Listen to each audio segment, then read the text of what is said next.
Let's do a quick private autopsy of your last bank statement. You're making $150,000 a year, maybe even $200,000. On paper, you are the American success story. You've got the title, you've got the suburban house with a manicured lawn, and you've got the European SUV in the driveway. But let's be real for a second. Just between US, why is it that every month, after the mortgage, the car payments, the private lessons for the kids, and that well-deserved dinner out on Friday, there's almost nothing left? Why does a six-figure earner feel like they're one bad medical bill away from a total meltdown?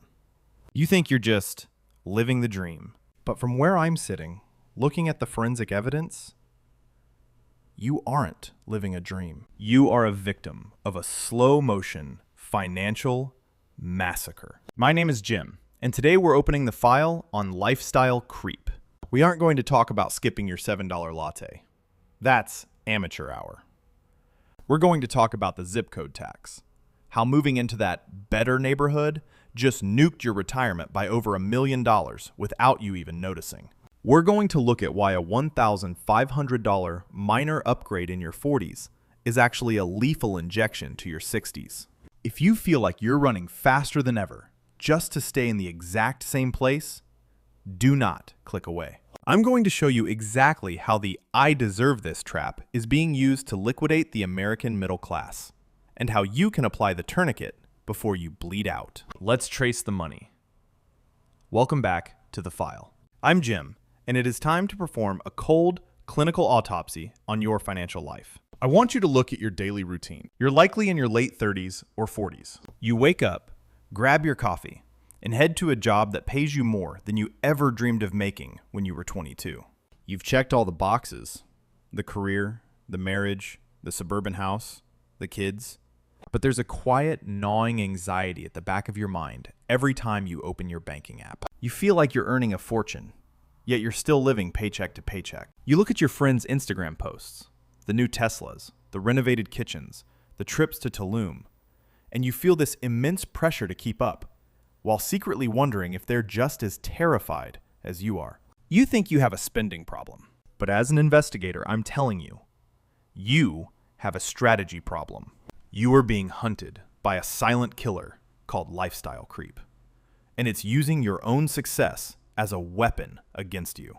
Your 40s are the most consequential financial decade you will ever experience. It is the exact intersection of three lethal financial forces: your peak earning power, your remaining compounding time, and your highest level of psychological burnout. For most professionals, income reaches its maximum between age 42 and 55. This is the decade where you have the most raw material available to build wealth. But here is the mathematical trap. At 40, you still have 25 years until retirement. Enough time for your money to roughly quadruple at historical market returns. A single dollar invested at 40 becomes approximately $4 by the time you're 65. But if you wait until you're 50 because you wanted to enjoy your life first, that same dollar only has time to become $2. The compounding multiplier falls off a cliff with every passing year. The money you invest at 42 works dramatically harder than the money you invest at 52. So why are you throwing away those $4 to buy things that are worth 50 cents the moment you take them home? It's because of a phenomenon I call the zip code tax. I want you to picture the house you moved into a few years ago. You needed more space for the kids, right? You wanted a yard. You wanted a home that reflected your hard-earned success. So you traded your modest $350,000 starter home for a $600,000 upgrade in a prestigious, highly rated suburban zip code. You ran the Zillow mortgage calculator and told yourself, it's only an extra $1,800 a month. My new salary can easily handle that. But that $1,800 is a lie. It is just the cover charge to enter a new consumption ecosystem. When you move into a $600 zip code, everything around you is instantly forced to upgrade to match the environment. Your perfectly reliable 5-year-old Honda Accord suddenly looks pathetic and impoverished sitting in a driveway next to your neighbor's luxury SUVs. You feel the sting of judgment every time you pull out of your driveway. So, You sign up for an $800 a month car payment. Your old furniture looks like college dorm gear in that brand new high-ceiling living room, so you swipe your card for $8,000 in custom furniture. Your kids' friends aren't playing pickup baseball in the dirt. They're taking $2,000 a season private sports lessons, and you don't want your kids to be the odd ones out. That original $1,500 to $2,000 monthly mortgage increase actually redirects upwards of $24,000 a year away from your investments. Over the 25 years from age 40 to 65, that annual difference compounds to somewhere between $900,000 and $1.3 million in retirement wealth. That house upgrade literally costs you $1 million in retirement money. You aren't just paying for a house. You are paying $1 million tax for the privilege of looking successful to people who aren't paying your bills. Now, let's look at the victim in this crime scene. You. Why do smart, high-earning professionals make these choices? It's not because you're bad at math.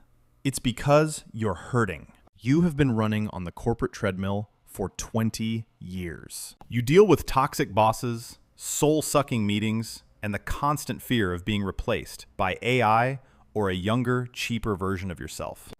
You are mentally eroded and physically exhausted. And when a human being is in pain, their first instinct is to find a painkiller. I call this the compensation orbit. You buy the luxury car because gripping that leather steering wheel is the only thing that makes your 60-minute commute feel bearable. You drop 10 grand on an all-inclusive resort in Hawaii, not because you love the ocean, but because you desperately need to buy back your own sanity after 11 months of being crushed at the office. You are using your hard-earned money to compensate yourself for the trauma that earning the money causes you. But here's the death spiral. The more you spend to compensate for your stress, the more you need the high-stress job to service the debt. You've built your own prison, and you're paying for the bars. Let me show you the butterfly effect of these decisions using the forensic files of two families, David and Christine versus Robert and Jennifer. At age 40, they looked identical. David and Christine had $185,000 in retirement, a modest home, and a $165,000 income. David pushed for the upgrade. The $575,000 house, the luxury SUV, the private tutors.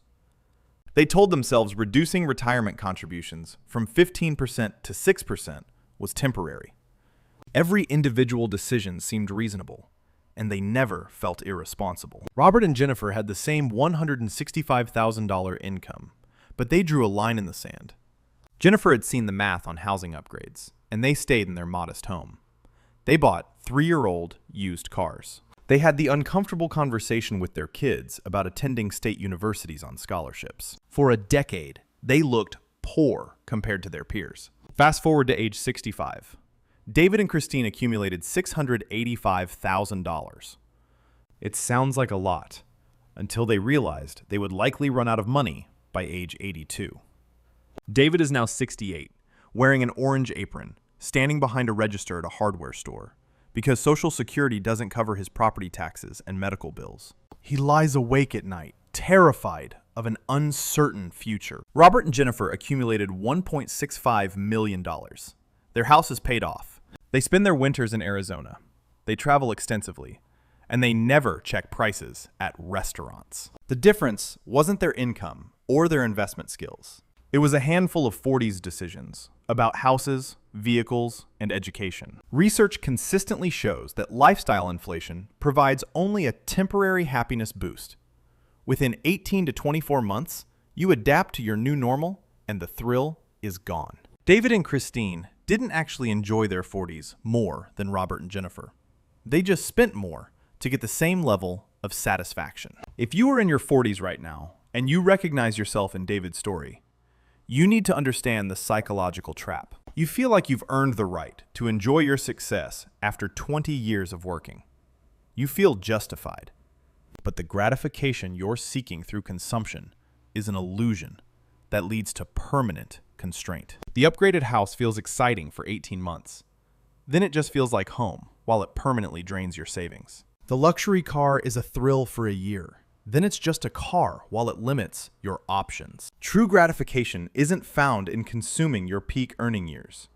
It's found in converting those years into permanent freedom. The person who resists lifestyle inflation in their 40s experiences genuine gratification every day of their comfortable retirement. Audit every major expense category in your life right now. Is your housing appropriately sized for your future or just your ego?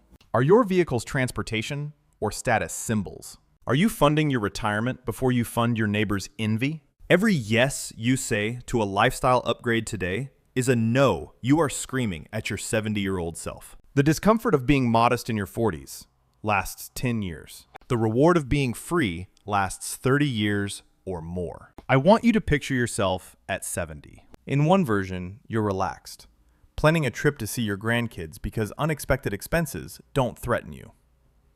In the other version, you're calculating whether you can afford both your medication and your heating bill. Both versions of you made their 40s decisions decades ago. Both are living with the consequences. Your 40s will end eventually, and the decade will pass whether you make intentional choices or default ones. The only question is, which version of your 70-year-old self are you creating today? So, here's the forensic verdict for today's file. You can spend the next decade doing exactly what the system wants you to do. You can continue to tell yourself that you deserve that house upgrade, that new SUV, and that luxury vacation because you've worked so hard. You can choose to ignore the math and believe that you'll somehow catch up in your 50s. But as we've seen, the math is a cold, indifferent judge. By the time you reach 50, your compounding power has already been cut in half. True gratification isn't found in a zip code or a leather interior. It's found in the power to say no. When you resist the urge to inflate your lifestyle in your 40s, you aren't depriving yourself. You are buying your freedom. You are ensuring that at age 70, you are the person planning trips and visiting grandkids, not the person standing behind a register wondering if you can afford your blood pressure medication. The discomfort of maintaining a modest lifestyle while your peers overspend is temporary. It lasts maybe 10 years. But the consequence of failing to do so lasts for 30. If this autopsy of the middle-class trap hit a little too close to home, or if it finally gave you the courage to stop trying to keep up with the Joneses, do me a favor and hit that like button. It helps the algorithm push this file to other high earners who are currently suffocating under the weight of their own success. And I want to hear from you in the comments. Be honest.